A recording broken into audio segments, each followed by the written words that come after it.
right, in our last lesson, we were looking at the 7 bowls, and we completed bowl 6. That concluded with Revelation 16, verse 16, and so we're going to start with the 7th bowl in Revelation 16, 17. Now, I'm not sure exactly where the 7th bowl ends, but I have an idea, and let's see what we can find. Starting in verse 17, the 7th angel poured out his bowl in the air. As a result, a loud voice came out of the temple from the throne. It said, "It is done." Then lightning flashed with continuous thunder, and a severe earthquake shook the earth, an earthquake greater than any that had ever happened. The great city was split into 3 parts, and the cities of all the nations collapsed. God remembered the great Babylon and gave her the cup that was filled with God's anger. Islands and mountains disappeared. Enormous hailstones fell to earth. They weighed 100 pounds each. The hailstones fell on people, and the people cursed God because of the hail. It was so terrible. Does that sound like worse than everything we have read so far? I mean, everything combined? Let's see. A loud voice came out of the temple from the throne. It said, "It is done." That would have been impressive and perhaps frightening, far more so than my voice could ever do. At least that's my opinion. Then lightning flashed with continuous thunder. Don't overlook the continuous thunder part. What does that tell us? Well, you get a lightning strike and boom. Well, if you got continuous thunder, you got a lot of lightning strikes. Crack, crack, crack, crack, crack, boom, boom, boom, boom, boom, boom, boom, boom, boom, boom, boom, boom, boom, boom, boom. That would be impressive and frightening. And then a severe earthquake shook the earth, an earthquake greater than any that had ever happened before. That would have been impressive, frightening, even terrifying. The great city was split into 3 parts, and the cities of all the nations collapsed. Impressive, frightening, and terrifying. Islands and mountains disappeared. Impressive. Frightening, yeah. Puzzling, yeah. Enormous hailstones fell to earth. They weighed 100 pounds. And I have a problem with this. I mean, that would be frightening. Can you imagine hailstones that large? They'd crush cars and smash through the roofs and walls of the buildings. Anyone that was outside would be hit by one would be dead instantly, unless it was just losing an arm or a leg. I mean, oh my goodness. We have hail here in Cheyenne, Wyoming. In a fairly recent hailstorm, my sister's car was totaled, and it was not a junk heap. Mona and Chris had their car, did almost $10,000 in damage. A windshield, cracked windshield in Wyoming, it comes with the vehicle. I think the last 10 cars and pickups that I've purchased here in Wyoming have all maybe one didn't have a cracked windshield. I mean, it's crazy. Between the gravel on the road and the hailstones, and if you didn't know this, people from Florida will understand. On a hot summer day, you get all your windows rolled up. Then a rainstorm comes and your windows crack, mostly the windshield. So I ask again, is the 7th bowl worse than anything we've read so far? I mean, worse than everything combined. Revelation 17. And I'm going to remind you, I know I talk about this all the time, but use your imagination as you read Revelation. There are many things so magnificent that they're difficult to imagine. If you attempt to imagine what John is describing, you will learn so much more than if you read without using your imagination. So verses 1 and 2 of Revelation 17. One of the 7 angels who held one of the 7 bowls told me, "Come with me. I will show you the punishment of the great prostitute who sits alongside many waters. The kings of the nations committed adultery with her. The people of earth were drunk with her lust." Don't you wish you knew which of the 7 angels that was? Go back and read through 7 angels holding the 7 bowls. Man, I don't know what difference it'd make, but and we're going to actually see 7 angels holding 7 bowls. We're going to see one of them again. Same one as this time? Maybe? Different? Maybe? Doesn't matter? No, but that's just the kind of thing I wonder about when I'm reading Scripture. Read with your mind open, people. All right, so let's talk about the great prostitute. She's going to occupy quite a bit of our time here in Revelation 17. Prostitution is most often associated with adultery. That's kind of like, duh. But especially in the Bible, spiritually speaking, prostitution typically represents people who stop worshiping God and serving God, and this is often synonymous not just with a lack of commitment to God, but having wrong priorities. It might be people seeking not only other gods, but people seeking power, wealth, people who focus on themselves rather than focusing on God and serving others. There's so many passages in the Bible that talk about this concept, and in my notes I've got a little bit more on this, but I'm just going to remind you in Luke 16:13, Jesus said, nobody can serve God and money. And in 1 Timothy 6:10, Paul said to Timothy, the love of money is in the King James, it says the love of money is the root of all evil. In my paraphrase, it says, loving money is the beginning of all sorts of evil. And I can have more notes there. But what else could the great prostitute who sits alongside many waters indicate? For a contrast, let's think back to Revelation 7, where John wrote, the Lamb will be their shepherd, and he will lead them to cool springs of living water. John's original readers might have thought back to the prophet Jeremiah, who in Jeremiah 2 and Jeremiah 17 said that God was a spring of living water. In my head, I look back at John chapter 4, where Jesus was at the well with the Samaritan woman. And he said, if you drink from the water I can provide, you'll never thirst. So the prostitute sitting by many waters. Water. Why water? Because that's where people go when they don't have indoor plumbing. They go to the water, and they're out of town. If they're the only ones there, they can have some fun without anybody knowing. That concept's there too. Let's continue. Verses 3 through 5. After that, the angel carried me in the spirit to a wilderness. A woman was there sitting on a vibrantly red beast which was covered with blasphemous names. This beast had 7 heads and 10 horns. The woman was wearing purple and scarlet, decorated with shiny gold, precious jewels, and pearls. She held a golden cup that was filled with disgusting things and the filth of her adulteries. Her name was written on her forehead, and it was a mystery.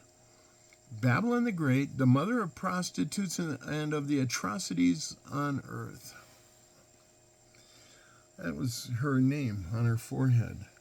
What a name, Babylon the Great. Okay, we see that, we get that. The mother of prostitutes, oh my goodness, and of the atrocities on earth.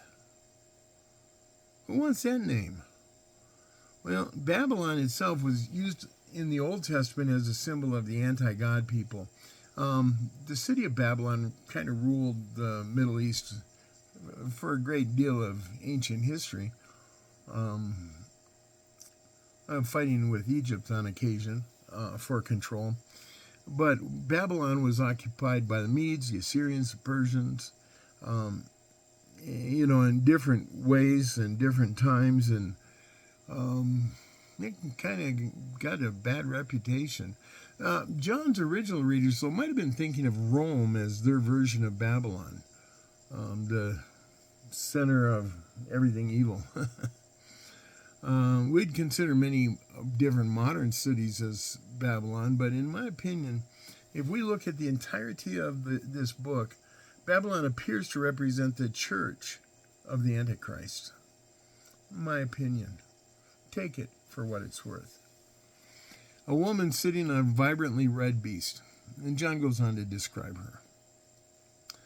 Many are going to get all excited about each aspect of her description, but instead of doing that, trying to find the literal interpretation of each aspect of this woman, let's try to understand John's message. She's sitting on a beast that is notably similar to the one we saw in Revelation 13. And that beast was called the Antichrist. And since I mentioned before, the woman is used many times throughout scriptures to represent God's people. Man, God's people. Woman, God's people. Just depends on the situation, scenario. But in this case, the woman is consistent with the adultery mentioned in verse 2 of this chapter. The woman is riding the Antichrist instead of following the Lamb of Revelation 13.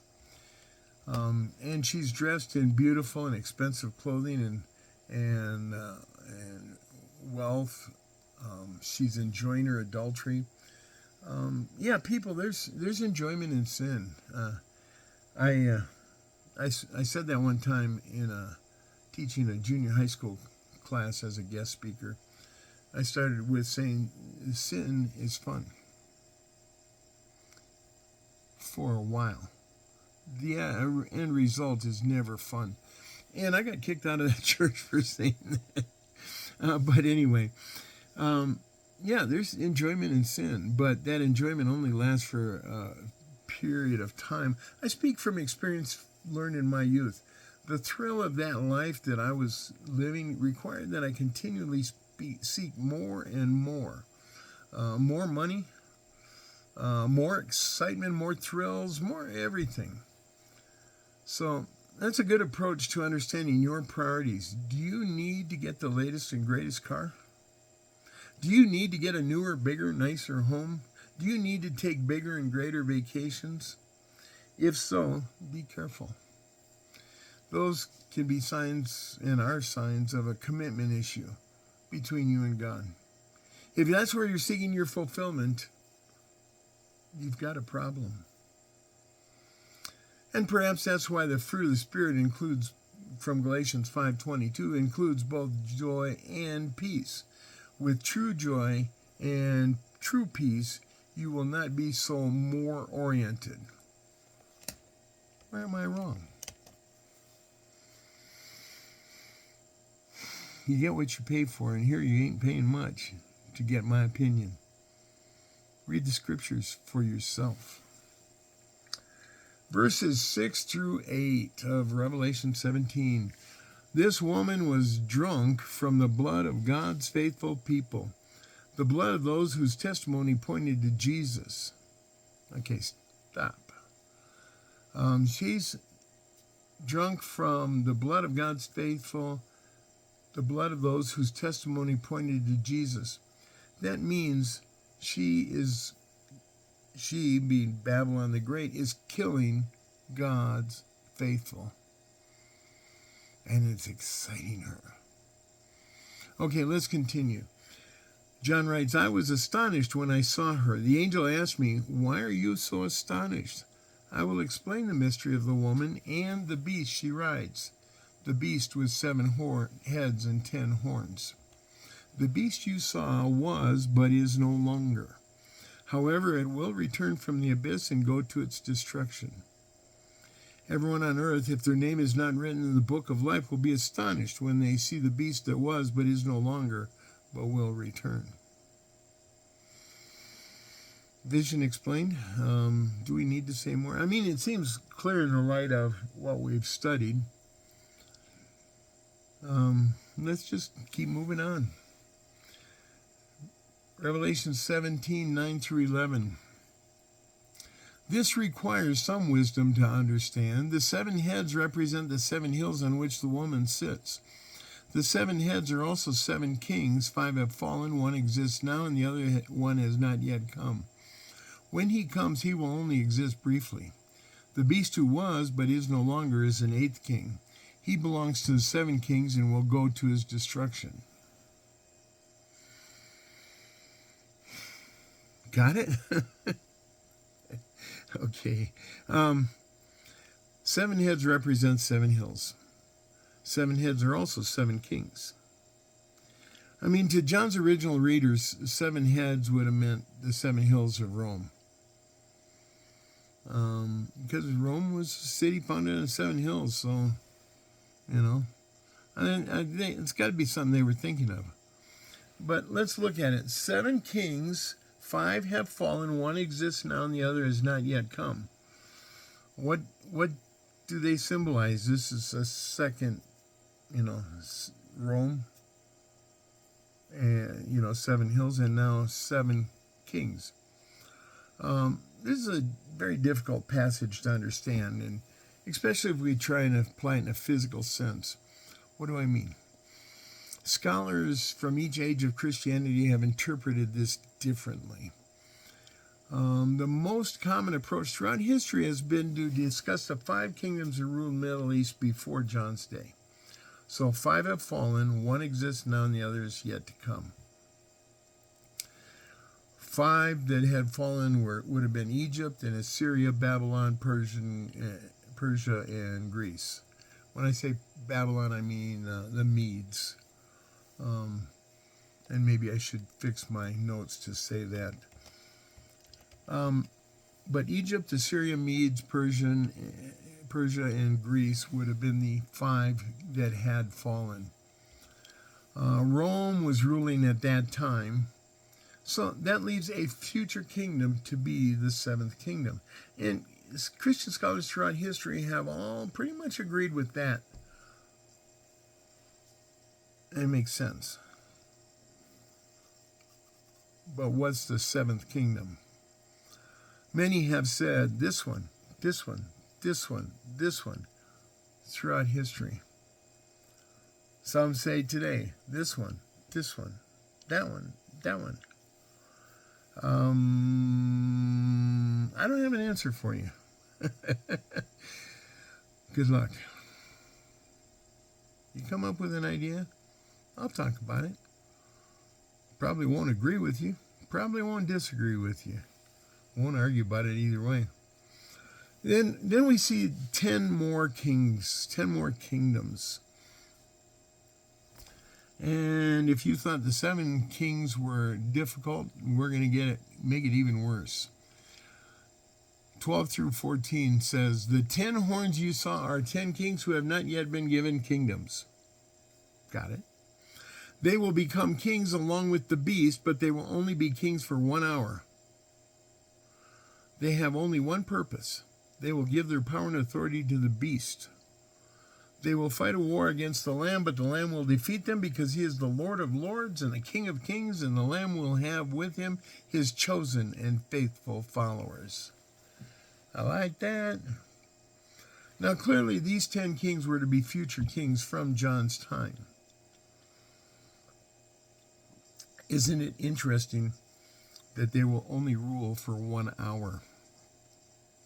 Then consider that they will exist only to give their authority to the beast. So their purpose is to band together to fight against God. Surprise! Sarcasm intended. They will lose, of course. The important question for us today is simply this: do they exist today? Many have spent a great deal of time on this topic, and throughout the centuries, many have thought they could answer that question. Don't settle in on what you believe regarding these 10 kings until we see some more from John's Revelation. Here's what we know. 10 kings will exist only for 1 hour, and they'll exist only to give their power to the beast. And then they'll band together under him. Modern Christian scholars will start naming off 10 kingdoms and say, these are the 10 kingdoms. And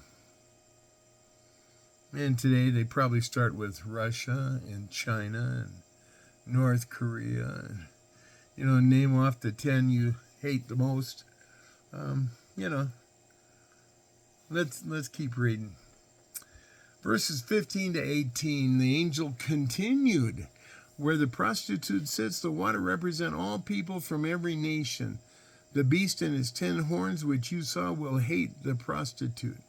They will bring her down and ruin her, leaving her naked. They will eat her flesh and burn her with fire. God has put it into their hearts to accomplish his desires. They will give their authority to the beast until God's desires are fulfilled. The woman you saw is a great city that rules over the kings of the earth. Here we see confirmation of what we saw at the beginning of this chapter. The waters were ungodly. They represent all the people from every nation. Now you know why I didn't try and explain the woman up front. Did you notice the beast will hate the prostitute?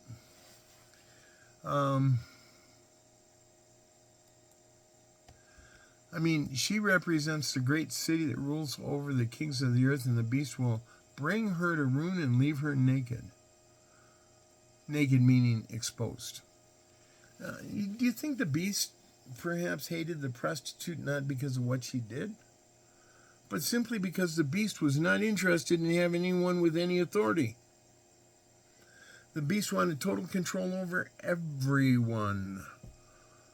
Oftentimes, evil people will indeed turn on their supporters and followers. How much more will the ultimate evil one do such things? That is the inevitable result when one turns their back on God. They will find others that are in agreement with them that will stab them in the back. Some think this is the primary lesson of Revelation. I'm one of those who believe it's that important. That we understand the evil of where mankind exists today. Go back and review this lesson to this point and read Revelation 17 for yourself and see what you think. I am going to start Revelation 18 in this lesson. It begins with, "Then I saw another angel come from heaven.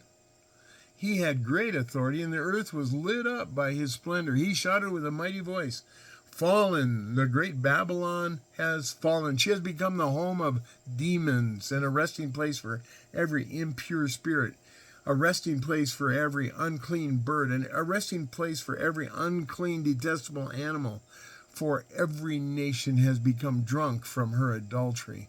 The kings of earth committed adultery with her. The merchants of earth have grown rich from her excessive luxuries.'" All right, so chapter 18 begins with another angel coming down from heaven. This angel had great authority, and his presence was brilliantly spectacular. Can you imagine an angel shining so bright the entire world is lit up? Close your eyes and try and imagine that one. Oh my goodness. And then with a mighty voice, the same angel made an announcement. Babylon the Great has fallen. She has become the home of demons. A mighty voice. I want to talk about that just for fun. Imagine that voice that could penetrate every place on earth all at once. Human mind has a little trouble with this. Do you think the voice was that loud? Would it have been louder where the angel was standing? And it was really, ear splitting, and then it was loud everywhere else? Or do you think God amplified his voice in some very special way so that it was loud enough to be heard at the same volume everywhere at once? That's just the way my mind works. Kind of puzzled me. But in chapter 17, we saw the woman on the beast, and she was drunk with the blood of those who testified about Jesus. She represents Babylon, which symbolizes all who reject God. In verses 2 and 3 of chapter 18 here, we consider again the woman and the beast in Babylon, evil. Fallen The great Babylon has fallen. She has become the home of demons and a resting place for every impure spirit, a resting place for every unclean bird, a resting place for every unclean, detestable animal. For every nation has become drunk from her adultery. The kings on earth committed adultery with her. The merchants have grown rich from her excessive luxuries.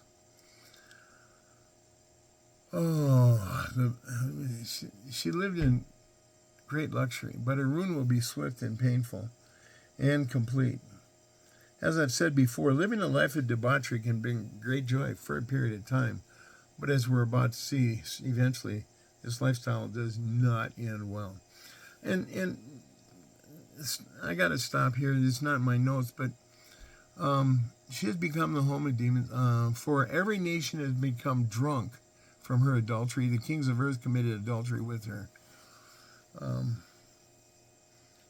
Doesn't it seem true that every nation on earth is evil, wrong, bad?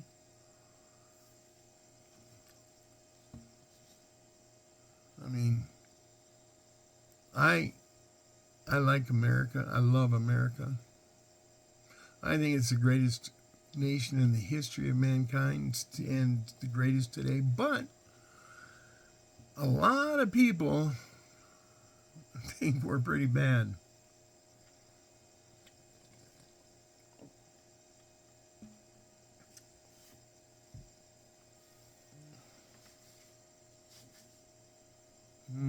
I can see why.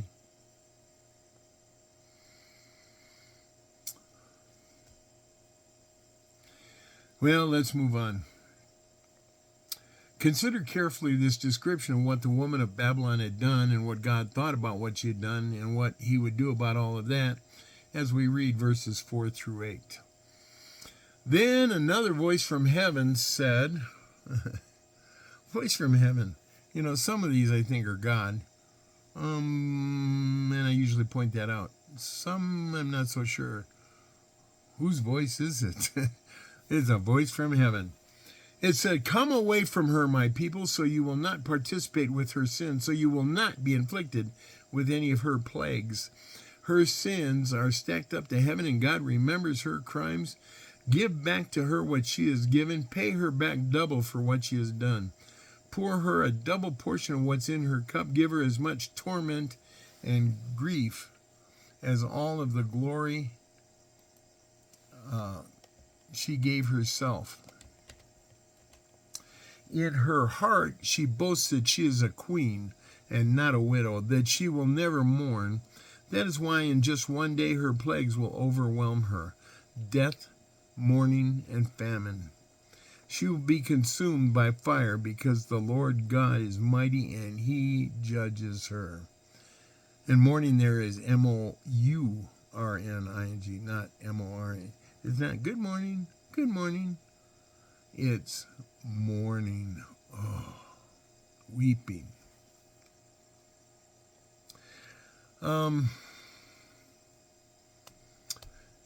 But in this case, I talked about the voice from heaven.